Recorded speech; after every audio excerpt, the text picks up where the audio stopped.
We're the ones who dare to dream. We won't let anyone hold us back. We'll take the road, let's travel by and build our empire piece by piece. We've got our dreams and we've got a plan. We're not afraid to take a stand. We'll face the risks and embrace the fear, cause we know that success is near. There will be times when we'll fall down, but we'll get up and turn it around. We're entrepreneurs, we're not afraid to lose. We'll keep moving forward, we got nothing to prove. Welcome to another episode of The Entrepreneur's Journey. In the 30 seconds of that introduction, I'm doing so many things in the background that I'm trying to retweet this and share it on Twitter. And I've got to fit it into 30 seconds. And I feel like, isn't that just like a microcosm or the epitome of life?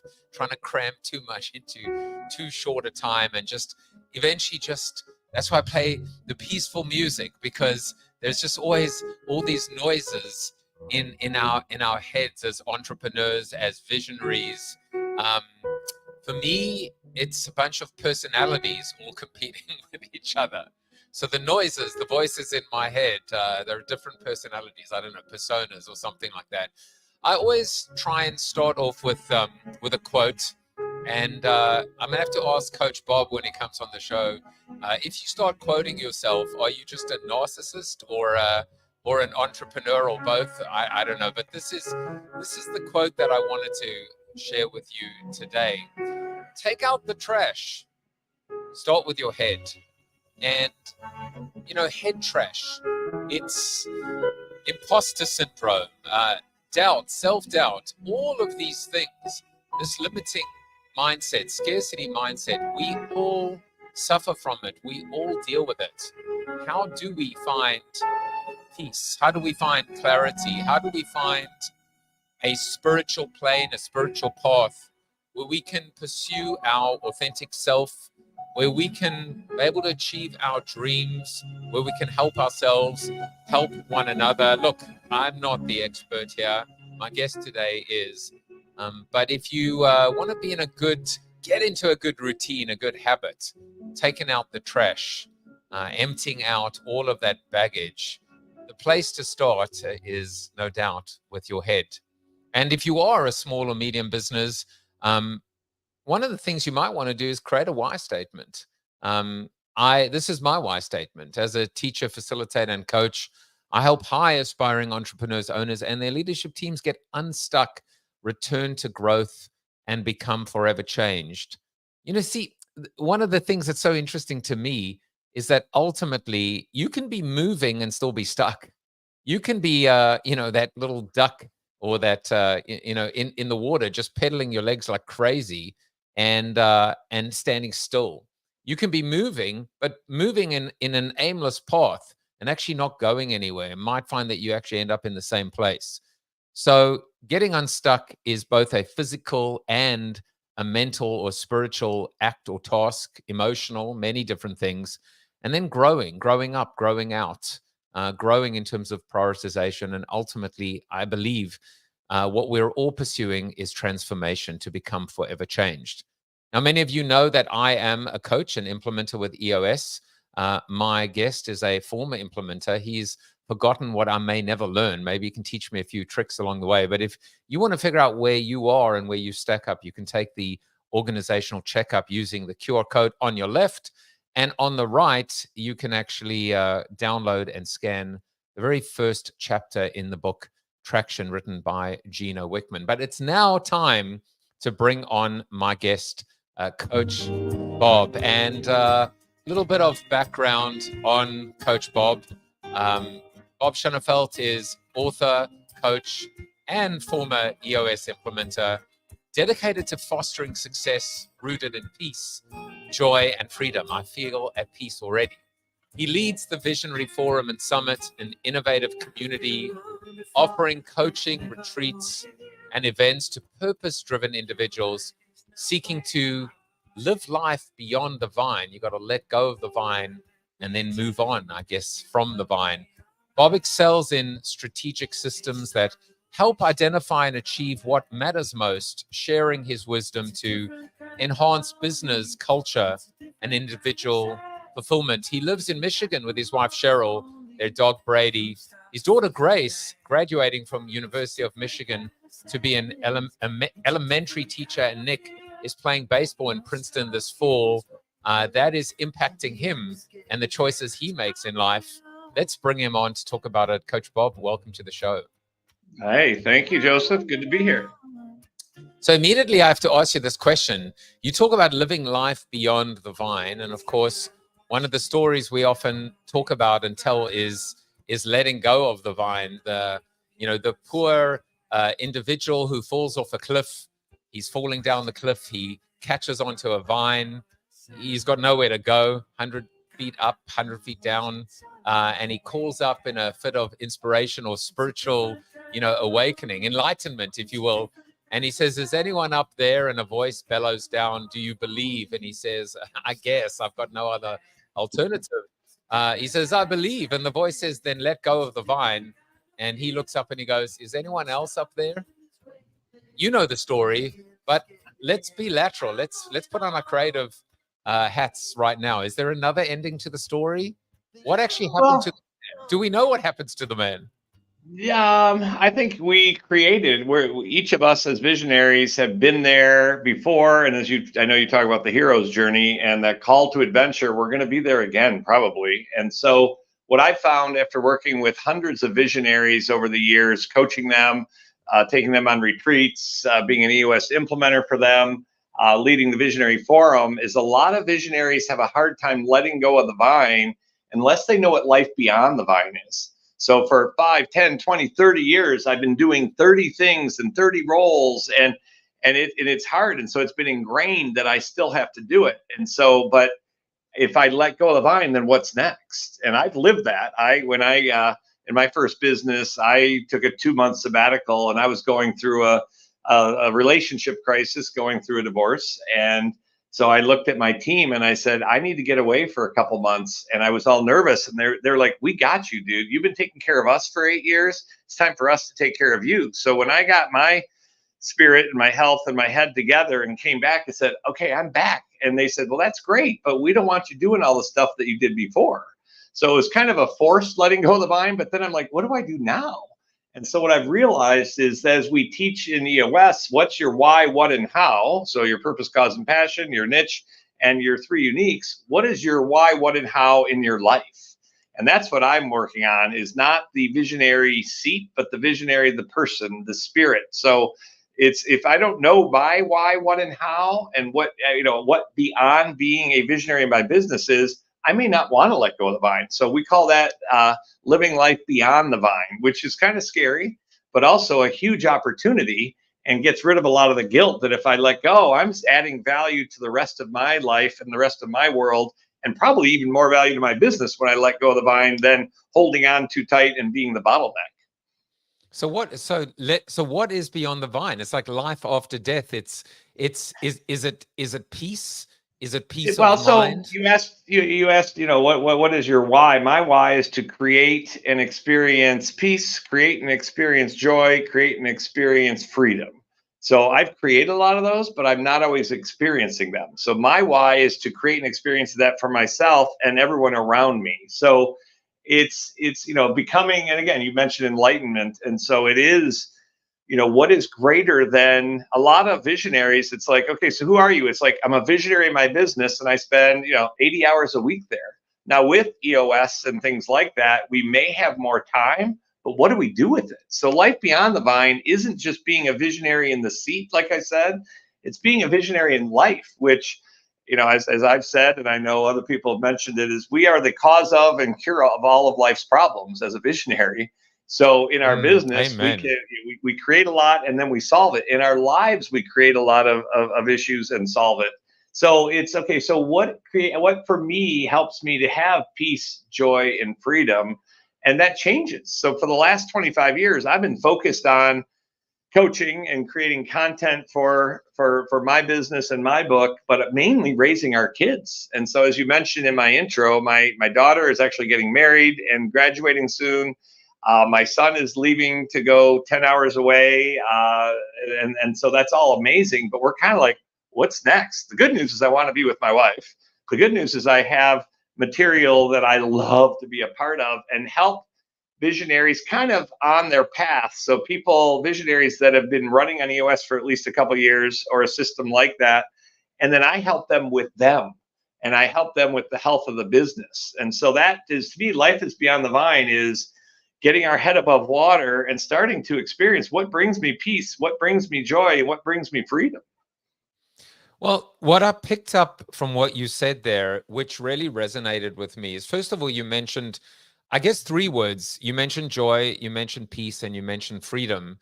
But there was another thing that was almost nuanced, but it connected strongly with me. You said create and experience. And I Yep. almost felt like, in a way, this is the curse of the entrepreneur or the visionary or the selfless parent that does all this work in their life, building and creating, but never gets to live or to experience that themselves. And it's shortening the lag, I guess, between the creation and the experience that Right. to me feels like the sweet spot. Yeah, no, I appreciate that because I mentioned I've created a lot of those things, but I haven't been experiencing. A year or so ago, Cheryl said, "Well, you're not happy," my wife. I said, "I am happy." It's like, okay. And I truly was enjoying, my home life with my kids. I love my wife. I spend a fair amount of time with her, and yet I was focused more on the experiencing of not having perfection and create. And again, the hero's adventure. I'm sorry, the hero's journey of the call to adventure. I wrote my book 2 years ago and I got great reviews and I go off on to the next thing. So it's like I haven't sat to experience what value this is and to be the book myself and to share it with more people and just sit where I'm standing for the first time. Many of us visionaries, it's go, go, go, go. And I had a spiritual healer that says, my light switch, I turn on other people's light switch, but I can't turn mine off. And so that's what I'm learning is to just be able to slow down. The answers are there, and I don't have to go create something new every day to create it, but to actually experience and enjoy it. I've got the love of my life sitting here, and I've got some more time on my hands. It's like, okay, I can go create and experience peace, joy, and freedom with her. What a concept! I see it in you. I mean, I feel it in you. I feel the speed. It's like I feel the need for speed. I see it. I feel the speed, the urgency, the intensity, the restlessness, the impatience. It is an intensity, and I'm thinking to myself, people might see you as relaxed and chilled and at peace, and I'm like just seeing. I'm seeing something else. I'm just seeing this feeling like there's so much more that we have to achieve, and it comes back to the noises. How do we scatter the chatter? How do we get all those noises just to calm the what down? Right. Well, I call it craft when we create something or when I create something that I need to learn. So I'm client number one. Our company is called I Matter. And what I do is I help people to act like they matter, to act like I matter, to be who I am, and to heal the pain. And I used to avoid that third one. And growing up, we were the happy family. So it's like, why are you sad? You got a great life. So I learned to shove those emotions down. So to me, a lot of the chatter is unhealed pain. And it doesn't mean it has to be 35 years of therapy. A lot of it is just to sit and to listen and to go off the grid and be on a retreat and whatever. And so our book is called Unscatter the Chatter. And so basically, there's a lot of chatter coming from the outside, and that's from media and government and spouses and kids and clients and whatnot. And most of it's not positive. And then you mentioned earlier the head trash, most of that is not positive. And so what I've realized is when I act like I matter, which means being a little bit selfish, so taking care of my spirit, taking care of my health, slowing down, taking care of the relationships that matter most, to realize my craft and become a thought leader in my craft and be an impact on my community. It's to act like I matter. So it's like the oxygen mask. So as I take care of myself, which is counterintuitive, well, as soon as I have time, I'm going to take care of myself. Well, by then my kids have grown up. I may have an illness and my wife isn't around anymore. But when I slow down to say, you know what, those things matter most, and spending time on the important things, not just the urgent. So that's acting like I matter. Be who I am is, I'm a free spirit. I like to dress the way I dress. I pretty much wear my heart on my sleeve, and that's who I am, and not too worried about judgment, at least pretending I don't. And then it's to heal the pain. And so the pain is the chatter. So we've got principles, practices, and tools in here, and these aren't the only ones. And a lot of it is, what Gino packaged in EOS, which are timeless tools that he repackaged in a brilliant, simple format. That's what we've done as well. As he was creating EOS, I'm one of his best friends, and I was a mirror for him, sold his first client, was his third client. And so we were creating I Matter at the same time, which is a life operating system. So it's similar to EOS, where I take some time, I ask myself some questions, I write down the answers, I share them out loud to people, and I mainly am hearing it myself. So it's a safe space to hear myself think, and literally kind of tricking the ego to say, well, I can answer this question, I can say it out loud. And then when I ask myself the why behind it, whoa, there's a trigger there. And so we have an exercise called Flip It. We have an exercise on shifting the narrative and the conversation in my head. So the conversation, when it's chatter, is I should have done that. There's a better way to do it. How come I'm always late? And so to slow down and shift that conversation, heal some of the pain, either from the past or current, which can be like, Marvel's Avengers. It literally can be that fast, especially when we're sharing with others. I'm finding that, as every anger, fear, and frustration is a learning opportunity. And as I solve one and kind of exhibit to myself in the universe I've learned it, there's another one, which is kind of a drag, but it's also cool that it's like I can self-heal. And so with tools, again, what EOS has done for business, I Matter and Unscatter the Chatter, for me, has helped me to calm that passion, and not the passion, but calm the urgency. And again, that's why those three words are so important. It's peace, joy, and freedom, and it's experiencing it. And as we in EOS share our why, what, and how with our employees and our connectors and our clients, I'm sharing that with the important people in my life so they can be a mirror to say, so Bob, are you at peace right now? And are you gaining freedom? So my son's going away to college soon. I've got a lot of freedom, but in the past, I haven't been able to go live in Princeton, New Jersey for 2 months and do that. So it's like, okay, that's freedom. So now I'm shifting to say, okay, it's time for me to be more virtual, to have ongoing recurring revenue. And so, shifting what that is. So long-winded, it's slow down, breathe. The answers are here, more importantly here, and even more importantly, maybe something greater than ourselves that's giving us amazing wisdom. Okay, I'm going to do my best now to, first of all, I'm going to give you the official first air horn. I dish it out liberally, but, earned and deserved, but I like to give flowers or air horns. There was a bunch of things I want to unpack. I want to talk about the power above.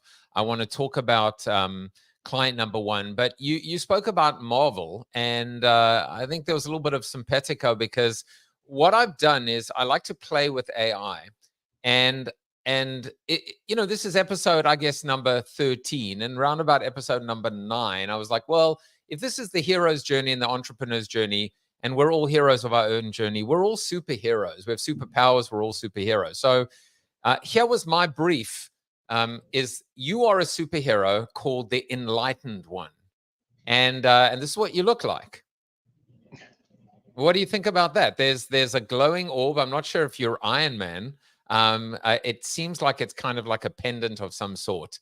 But Right. This is the Enlightened Man. This is the Enlightened One, I should say. This is you as a superhero. What do you think?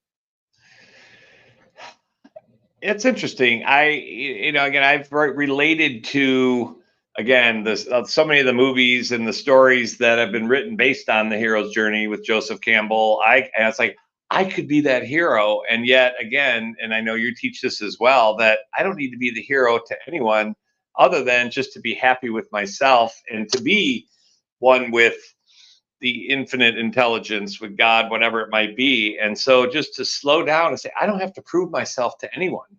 And that's that. You mentioned imposter syndrome, as Dr. Doug talks about in Driven, is there's 7 or 8% of us that have a different gene, and I don't know if we can turn it off, but we can learn to use it and corral it. And most our superpower has a kryptonite. And so it's to slow down. So I'm not sure what character I am, but at the end of the day, literally, Joseph, I mean, yesterday I was doing my Take 5 check-in, which is a weekly ritual, which is about a 90-minute kind of deep dive with my head and my heart and my spirit. And my dad, who passed away 11 years ago, was smiling down, and I couldn't stop smiling. And I'm like, wow, I'm tasting this success. I used to think success was just net worth, and your toys are bigger than my toys, so I'm a failure. And that's part of my kryptonite, is thinking that I'm not making enough money, or I'm not creating enough value. And when I slow down and look at what I've done with my kids and my wife and all of the clients I've had, literally appreciating it yesterday for one of the first times ever. And I don't know if I am exuding that, but again, I'm client number one and I don't know if I've told you, I had a stroke almost 3 years ago. No, I didn't know that. And so totally paralyzed on the left side of my body. And I can usually make people laugh, and I'm laying in the ambulance and I'm like, I couldn't even think of how to make the paramedics laugh. And I'm like, okay, I'm screwed. And so had a conversation with God and said, okay, is this it? And I got a resounding no. And I was like, yes, that's great. And I said, it's because I have so much to teach and I got to know. And I'm like, okay, well, what is it? And it's like, you have so much to learn. And I'm like, well, what does that mean? And it's like, I've given you these gifts of Unscatter the Chatter and I Matter and knowing Gino and being a part of the EOS community. And yet you're teaching all these wonderful things that are coming through you, but are you actually living them and being a student? And that was a huge shift. I used to think, oh, I'm the enlightened one. And I've realized, so to come back to your question, I'm the superhero that knows I'm not the superhero. And yet still my mind wants to pretend. I want you to say I'm the greatest person ever. And I want you to send me $10 million because I changed your life. But that's my ego. So, and you mentioned enlightened and spirit. It's like, just already know that I'll look at all the trees that I've helped to grow and look at all the fruit, that's growing from it. It's like, okay, that's cool. That's success. And look at my kids that are living their own lives and using a lot of stuff that's in here. They teach me more than I teach them. So the hero is also really the student. It's very profound what you just said. And by the way, I was thinking, you say to God, is this it? What God should have said is, yep, this is it. No, I'm just kidding. I'm just kidding. Give you a little bit of that humor back. Sure. Kidding about being kidding. It's interesting, this feeling of, I went through a bridge program, corporate people learning how to become adjuncts and teachers.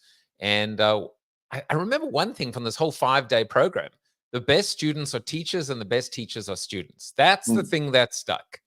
And I love the fact that your path, your purpose is about your learning, you enlighten others, but you yourself are on your own journey to become and continue to be enlightened. That's a beautiful story. Oh, thank you. And again, it's to give credit where credit is due. And I'm just a vehicle and a vessel, and to be a living example of not how it's all done right, but to also admit that I have my warts and that I've failed, which isn't even failure. It's all learning, And again, how many times does it take to hear it for the first time? It's 7, sometimes more. But that it's not a failure, it's life, it's experience. And just to keep on that, I call it the North Star, which is the why, which is the purpose, cause, or passion within a business. And as long as I'm on there and I'm positive and I'm working a good, simple plan, it all works. Now up here, it's like, why didn't this happen? How come that didn't happen? It's just like, thank you, but we're good. So I decided to take another little stab at AI. And now maybe this is an opportunity to make you laugh, because this might be the first time that AI has flamed out really, really poorly. I think I briefed in this whole concept of you being an empty nester. And this is just a little part of it as we talk about some eulogy virtues to discover Coach Bob and a few things you may or may not know about him. But this clean slate in the second half of your life, I mean, you've got at least another, 60, 70 years to go. Yep, So your exactly. I'm daughter only half done. Hey. Exactly. Your daughter getting married, your son heading off to Princeton to play baseball. So I basically typed in, I want to see Coach Bob as an empty nester. Unfortunately, this is what I got back in return. So, I mean, first of all, the nest is not empty, but second of all, Right. there you are as, I don't know, just a bust. This was a bust in a bust in a nest as well. But let's talk about something. I want to bring this back to this concept of time. Yep. Regret. How many of us have lived in this rat race where we worked, I mean, I'll tell you just a quick anecdote as quickly as I can, because and I wrote this in my book Forever Change, which is a bit of a COVID memoir. I was flying back from Europe on American Airlines and watching this movie, which I think I called Click, but it was called Switch or something, with Adam Sandler, and I said it was Bill Shatner, but it was actually Christopher Walken. But the bottom line is he gets this magic remote control, and he has a fight with his wife, and he hits the pause button, and he pauses his wife, and then he fast forwards, and he was like, wait a second, I can just fast forward through all the arguments, etc. Yep. And then the remote basically learns, intelligent remote learns his behavior and patterns. And one day, these two adults walk up to him, with big smiles on their faces, carrying babies. And he was like, who are you? And they're like, Dad, don't you recognize us? Right. We're your sons. And he realized that he'd missed out on life. And I started just crying inconsolably on the plane, because I was like, that was me. So I guess my question for you with that setup, Bob, is it ever too late? Is it ever too late to be able to take stock, to make a change, to kind of have an internal reckoning and be able to change your future? No, it's and there was a teacher that I used to follow that was talking about her sister was dying in the hospital, and they had this one great night together, and in the morning the gal said, well, she was all sad, and she's like, well, the gal who's dying said, well, why are you sad? And it's like, well, we could have done this sooner. And the one who's dying said, but we just did, and we experienced it. So you're never too late. It's never too late to say I'm sorry. It's never too late to forgive ourselves. And again, you said, if you quote yourself, are you a narcissist? So it's not that I quoted it, but a concept that came through me was to imagine this great future, and I see it, and I'm excited about it, and my future is greater than my past, as Dan Sullivan says. And then to improve on the past, so to not worry about the future but be excited, improve on the past, not to have regrets but to learn from it, helps me to impact this moment right now. And so it's never too late to tweak my vision and to forgive people from the past and to let go of that, but to learn from it so I can be present right now. Because to me, again, healing is presence. Dr. Doug Brackman, who I quote a lot, he's amazing, who wrote Driven. He spoke at one of our presenters at the Visionary Summit a couple of years ago. And how I heard him say it is visionaries and drivens have the ability to be amazingly intensely present for short periods of time. And that's one of what I heard him say, is that's one of his definitions of God and spirit was presence. And I love that. And so to me, to be present for 1 second right now, for 1 minute right now, heals everything. And again, so I mentioned to not be worried. If I'm not worried or regretting, wow, presence is magical. And that is all forgiven in my book. Oh, I love this concept of it. It's almost like a burst of vision, it's like a sunburst almost, this intense energy, just concentrated for a moment in time that can spark, that can be a catalyst, that can transform. Beautiful. So, to look someone in the eye and see them and they feel heard. And this is what I'm learning right now. And my wife and I have been doing personal growth, relationship growth, spiritual growth. We have healers, we do retreats. It's really a hobby and we love it. And we teach it as well. It's through us. And one of the teachers recently is like, okay, your wife doesn't want your advice or your wisdom. She wants to feel loved and to feel your hug. And I'm like, but I should be able to solve her problem. And she's like, she doesn't want you to solve her problem. And then we flipped it because not too long ago, I was like, I feel this way. And I heard her say, well, you shouldn't feel that way. I'm like, I feel that way. And so she just gave me a hug. And I was like, wow, I feel heard and seen, even with my warts of a negative emotion or a lower consciousness level. And literally, I felt healed right there. So again, it's never too late. I love your response, and I really do hope my wife is not watching this episode because turns out we're exactly the same. I'm just trying to help, and she just wants to be heard and vent a little bit. So let's hope she's not watching right now. Well, you talk about regrets or no regrets, and one thing that I know that you don't regret, which is kind of fascinating, is technology. So apparently, you haven't used a computer for anything other than Zoom in the last 7 years. And so, in order to be able to find a photograph of you, I couldn't find a photograph of you, even with my drones and my spies, because you are technology-less. And so I had to create an image of you at a log cabin without any form of technology. So here's you at the log cabin without any form of technology. Look at the beautiful starry sky. Bob, how the hell do people wean themselves off technology right now? Because it is an addiction, and it is, I mean, the connection now to depression and I mean, it's just insanity. So just help us, help me, Obi-Wan Kenobi. How do we wean ourselves off technology? Well, and again, Gino's one of my best friends and a mentor to me in a lot of ways. And so, what I love about one of the things I love about him is this is his to-do list. This is his CRM. This is his.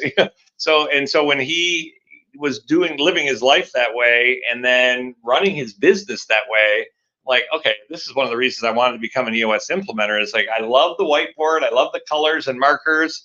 And yet I don't love technology. And it's not that I don't believe in it. I think there's a time and a place for it. So just to have a really good assistant who could manage my appointments and follow up emails and whatnot. Now I still carry this, and this is still, it's a virus and instant gratification. So, who did lead the league in rushing last year? Do I really need to know that right now? So for my wife and I, we literally will tell our kids, okay, one of us has a phone, but if you need to call us, and so there's a do not disturb function that only my kids can get through on my phone. And so for moments of time, we go without it. I'm a big believer at going off the grid. I do 5 or 6 retreats a year for several days, both on my own with Cheryl. I host a Go to the Mountain retreat, which is a spiritual retreat out in Colorado. I do twice a year. And so just to tap into that more often, this is the Go to the Mountain. And Go to the Mountain isn't just a physical experience. When I have, so I like tactile things that remind me. So this reminds me that I matter. This says Go to the Mountain with a picture of the mountain with the third eye in the middle. And so Go to the Mountain is also a mantra. It's a movement. It's a mentality. So when I'm stressed out and I'm in the urgent world, to literally have that and say, so if I was on top of the mountain, how would I feel? And so as David Hawkins talks about in Letting Go, one of my 3 favorite books, is that they have different levels of consciousness and emotions. And so it starts with shame and fear and pride. And once we get to courage, we start to get positive emotions. So when I just think about the mountain, and the more often I go to a vortex of energy, it might be a sunset, it might be an ocean, a lake, it might be a walk with my wife this afternoon with our dog Brady along a river. It's just to take a deep breath and to feel grateful and to feel love and to say, okay, if I was on top of the mountain, how would I react? And it's out of love, not fear. And so to answer your question, again, I do not have this licked. Often Cheryl and I will find ourselves, we're both on our phones, and it's like, really? So literally we give ourselves a peace sign to say, as a reminder to say, can we be off our phones while we're together? Now there's times where we say, let's book our anniversary trip on Thursday. It's like, okay, great. So we'll spend an hour researching, but other than that, just to sit outside. It's okay to be quiet. It's okay to not be busy. Yeah, I'm letting that silence sit there for a second. Yeah. Very, very stark to actually say this is a virus. And it is. There can be idea viruses, there can be good viruses, but this one is not. And And so let's talk about without the technology in your life. You talk about spirit. I assume meditation, being able to be in touch with yourself. This concept of being able to reclaim and get in touch with your spirit. What does that mean to someone that, quite frankly, would look at this and call it woo-woo? I'm not here to convince someone of anything. I love how a spiritual leader said it's kind of cool that we can't explain spirit or God. And that's part of belief and faith that there is something greater. And again, if someone doesn't believe in it, that's okay. I just know that when I am quiet, and again, part of my meditation is either being in my jacuzzi and just thinking about what matters most and what am I grateful for and what are the three impactful things I can do or be today to make an impact on my day, and just focus on a couple of those and to slow down and then to go to the whiteboard. And I've got a conference room, and fortunately it's on a corner office, so watching the sunrise and writing down answers to a few of the questions on our Take 5 check-in, which if you go to our website, you can download the Take 5 check-in, which is great for clarity breaks, same page meetings, whatever it might be. But when I slow down and I ask myself questions and sit, and I usually have a strong cup of coffee and some loud music going, it's amazing, Joseph, how I can't stop smiling and almost have tears in my eyes. And whether it's my dad talking to me, it's my head, it's my heart, whether it's God, I kind of don't care. But I know it is that infinite intelligence, which the answers are pretty darn cool. So just to slow down a little bit and listen. So it's different for everyone. Again, I didn't use the dogma around God, and then religion has, kind of pushed me away from that. But I've realized that why not tap into this amazing resource of whatever it's called? And I urge everyone to figure out what to call it for themselves, and to not, I realized I figured it out by knowing I can't figure it out. So it's the spirit, it's the connection, it's the wisdom, it's elevating to peace and love. So a few things there. I actually went earlier and I took the life ladder assessment, and where was my result? I was 72, leading a good living a good life. It was unsettling, but very very consistent for me, which is certain things were off the chart.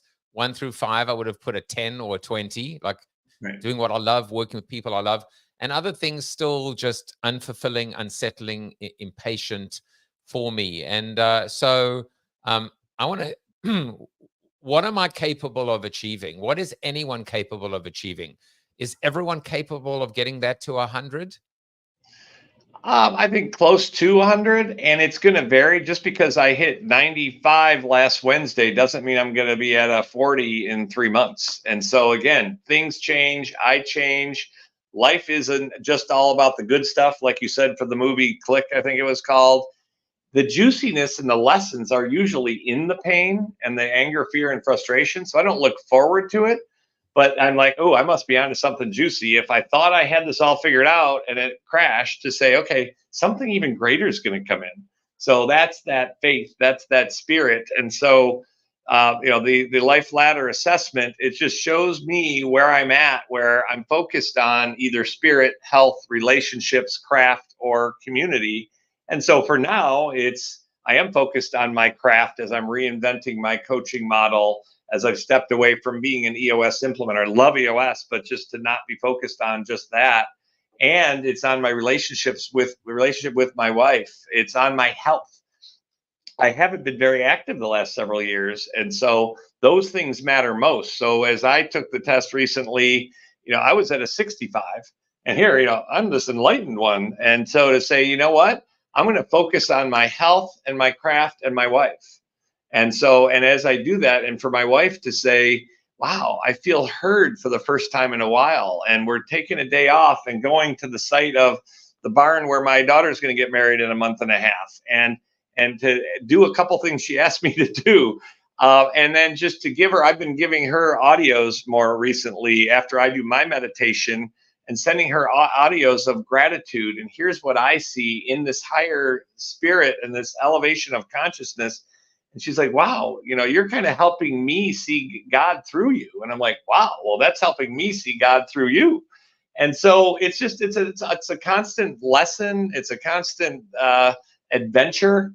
And one of the other things that I've learned, the word wonderful, I used to think meant good. So how's your day? Oh, it's going wonderfully, or it was a wonderful day. No, it's full of wonder. And that's wonder and curiosity are two things that have helped me to say, I have this figured out. Joseph's going to interview me and I'm going to get some clients. And it's like, I don't know what's going to happen, but I'm wondering and calling forth a miracle that if nothing else, I might give you a nugget of inspiration. You might give mine. If nothing else, I had fun. And I wonder what's going to happen next rather than I have to figure it out, if that makes sense. It makes total sense. And I've mentioned this many times. I had Dr. Mario Martinez, who wrote the Mind Body Code on my other show on Joseph Jaffe is Not Famous. He studied healthy centenarians. He went beyond the blue zones. And in a nutshell, you want to live a long and healthy and quality life. You've got to get rid of the inflammatories like anxiety. And he talks about essentially core values, anti-inflammatories. And what are the four? It is gratitude, it is admiration, it is generosity, and curiosity. So there you go. Gratitude, admiration, generosity, curiosity. And so that wonderful, full of wonder, if people are watching and they're not connecting the dots, let me connect them for you, which is, first of all, the idea of awe and wonder. The other thing is the idea of quiet. How do you ultimately get the noises and the head trash to subside? You've got to find that quiet. You've got to find that peace, that inner peace. The other thing I loved what you said is you referred to pain as juicy. And and the thing is, we're often told, confused, we're told that entrepreneurs are masochists. They love pain. But the whole idea is pain. It's pain with a purpose, right? It's pain that leads you to a state of enlightenment. And I think that if you embrace the pain, it's not embracing it because you love pain and are a masochist. It's because you recognize that this is the sign of life. Right. Yeah, I call this the wisdom age. I think this is the greatest time ever to be alive. And I think it's a great opportunity, and I think almost an obligation as a visionary to walk the talk and to embrace and heal ourselves and be an example of it's okay to try something and fail. That's a learning opportunity. And again, every anger, frustration, and fear is a learning opportunity. And as I exhibit to myself in the universe, I've learned it. I go on to the next one. And so again, so thank you for putting it up there. We visionaries often feel without structure and process, we're going to hit the ceiling and we're going to be flapping in the wind. And so EOS has been a great gift. Geno's been a great gift. But sometimes when there's too much process or we feel kind of stuck, we feel like that we don't fit in, or we get blamed for the problem, or there goes Bob chasing a squirrel again. And so we came up with the Visionary Forum. Our rally cry is Viva la Visionary. And what that is, it's celebrating and elevating us visionaries. It doesn't mean we're better than anyone else, but we have different roles than other people. And part of our role is tapping into that magic, that intuition, chasing those squirrels.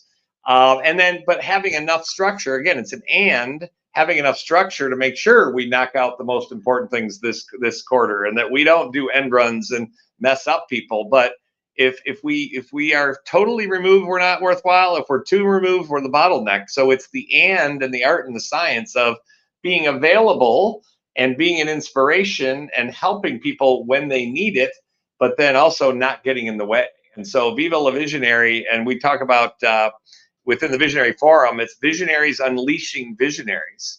And at a recent Visionary Summit, one of our members at the end, as they were sharing, said, I'm really sad that I like myself more when I'm here with you all than I do at home or at work.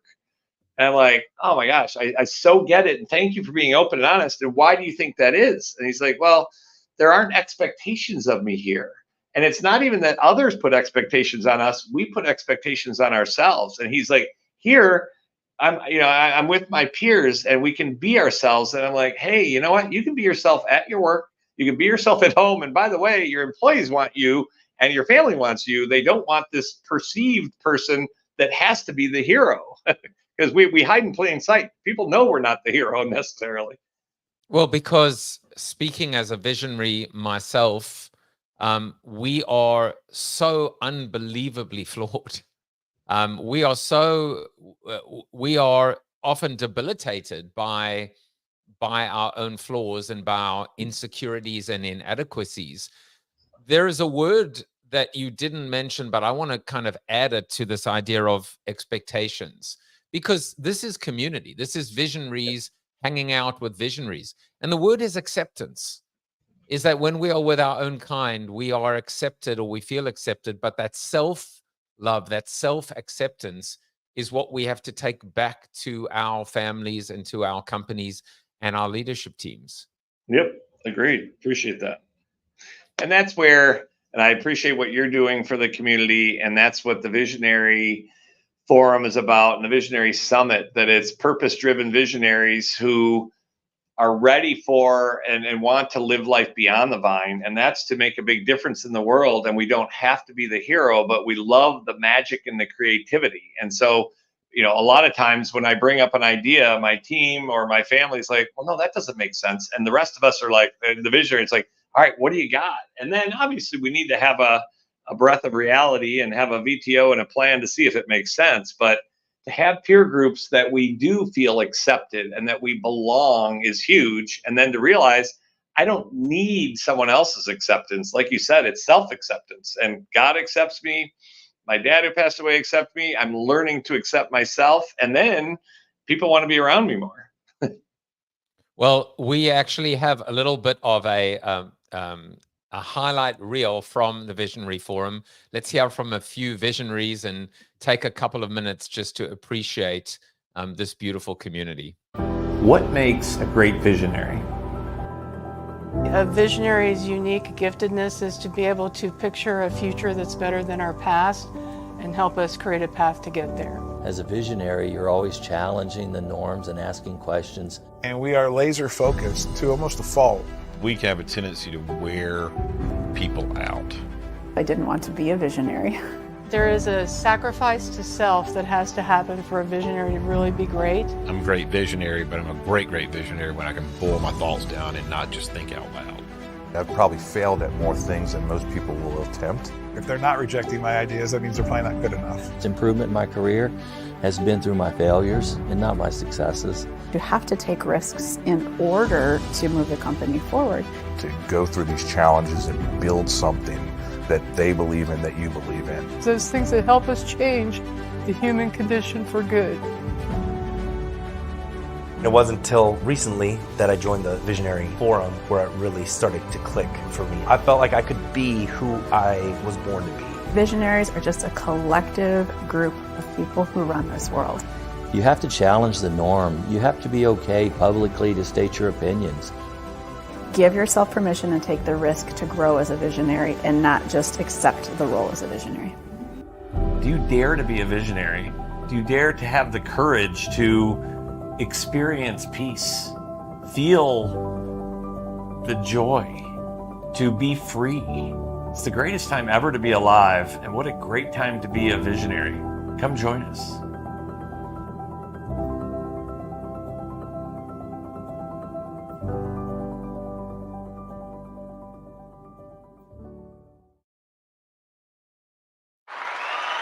Crowd goes wild.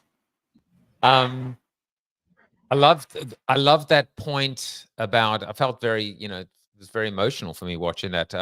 This idea, if your ideas are not being rejected, they're not good enough. Right. It's like, or if they are being rejected, sorry, if your ideas are being rejected. Wait, did I get that right? I'm so confused.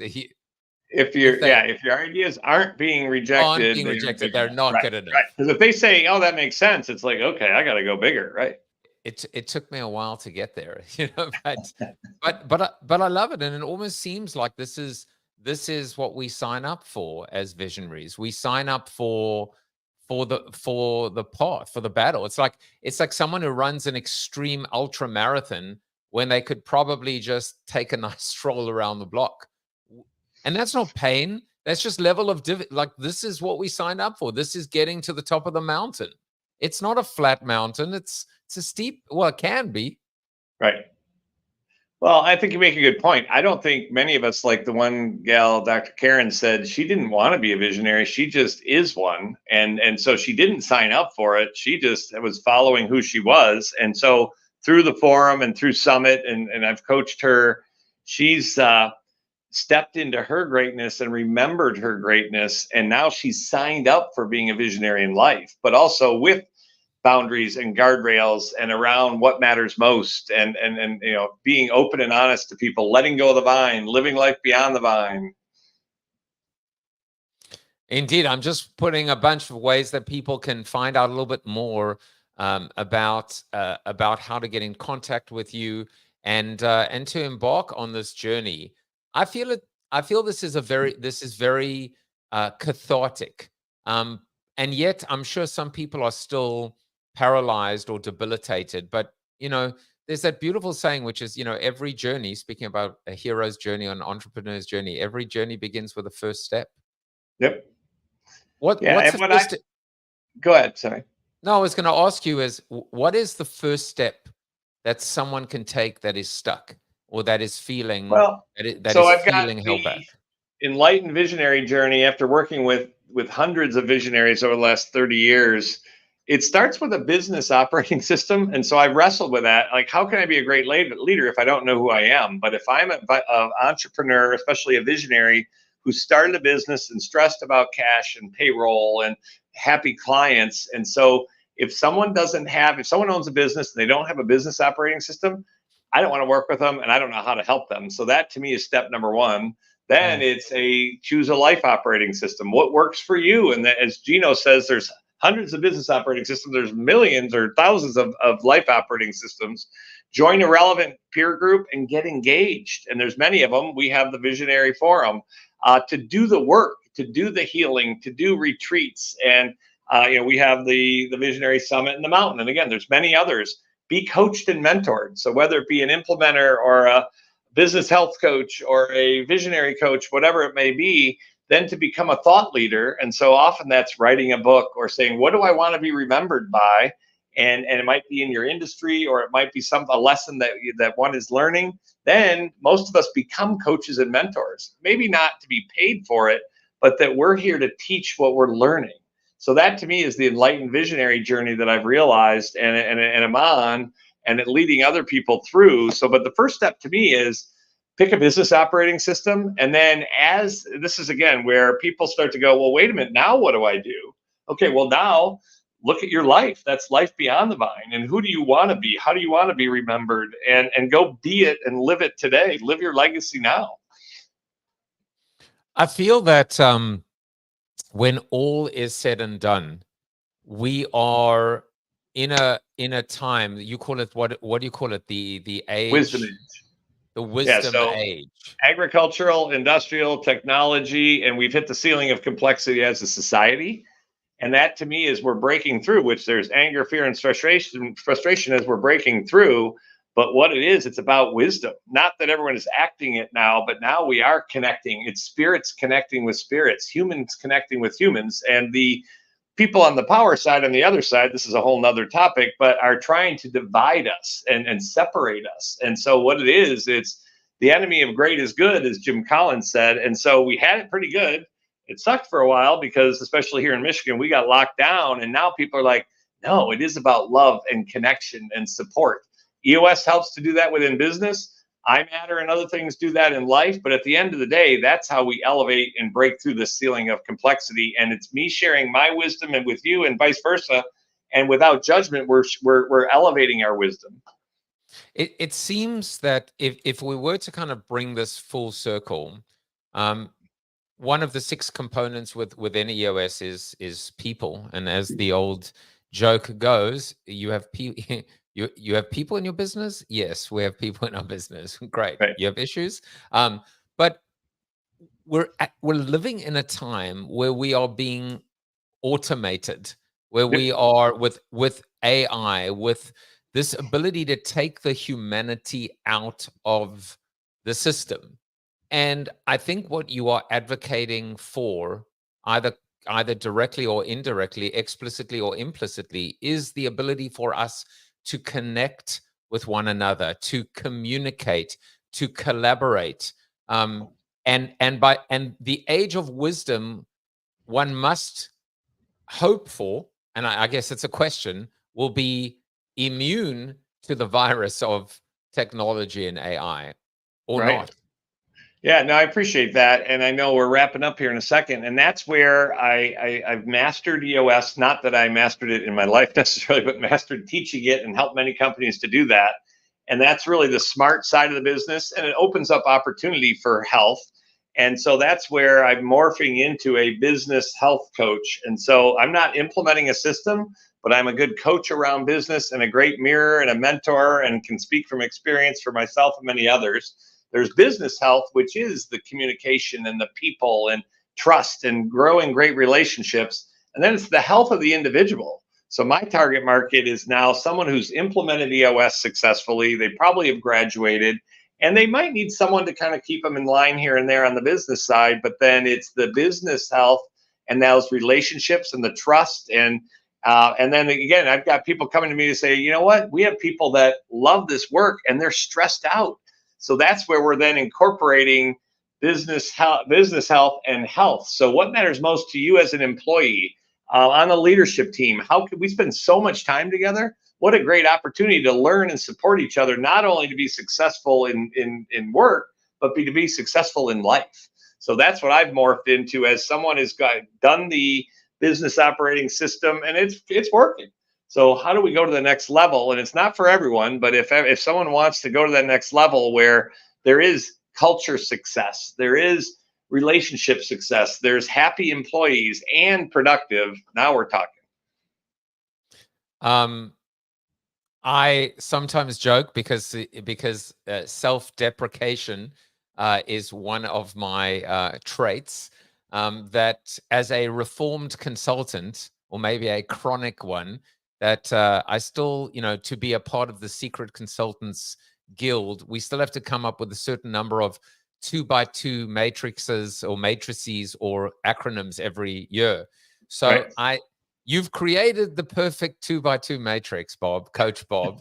You have personal and you have business, right? You have business and individual, and then you have smart and healthy. And so I called this channel Healthy and Smart because of this ability to bring these two worlds together. But what I love how you've just created that second dimension to say, once you've figured it out for your company, you've got to figure it out for yourself. Right. And of course, the smart is the wisdom. Smart is almost the outcome, but it's also the teacher becoming the student becoming the teacher. And then, of course, healthy is peace. How did I do in terms of synthesizing the whole damn hour? That was great. And I love what you're doing. And I love having conversations. And I love that you record this kind of stuff, because people are like, what did you say? And I'm like, I don't remember. But yeah, there were many good nuggets. And I appreciate how many you provided for me as well. I will tell you one thing just before we jump off, that I think that I did the right thing when I showed you my show notes. Like Gino's CRM was just a blank page. And we could talk more, but we won't. What I will say is, first of all, if you're watching, I would say you matter, but you need to say I matter. And please just connect with Bob and I matter, which to me is almost like a force, a foundation, a sense of belonging, a community. You can connect with them on Instagram, on LinkedIn. Check out the Visionary Forum and the Visionary Summit at iMatter. Definitely go and buy Unscatter the Chatter, elevate your mind, expand your impact. And I think that is, and also contact him on Facebook. Bob Shenefelt, you are the enlightened one. You may have doubt at times, but to me, you are a superhero. And I hope, in fact, not only do I hope our paths will cross again, I might be signing up to climb the mountain with you. Nice. We'd love to have you. I think I might have found my people. Take care, everyone, and see you soon. Bye-bye. Viva la vision. We're the ones who dare to dream. We won't let anyone hold us back. We'll take the road, let's travel by and build our empire piece by piece. We've got our dreams and we've got a plan. We're not afraid to take a stand. We'll face the risks and embrace the fear, cause we know that success is near. There will be times when we'll fall down, but we'll get up and turn it around. We're entrepreneurs, we're not afraid to lose. We'll keep moving forward, we got nothing to prove.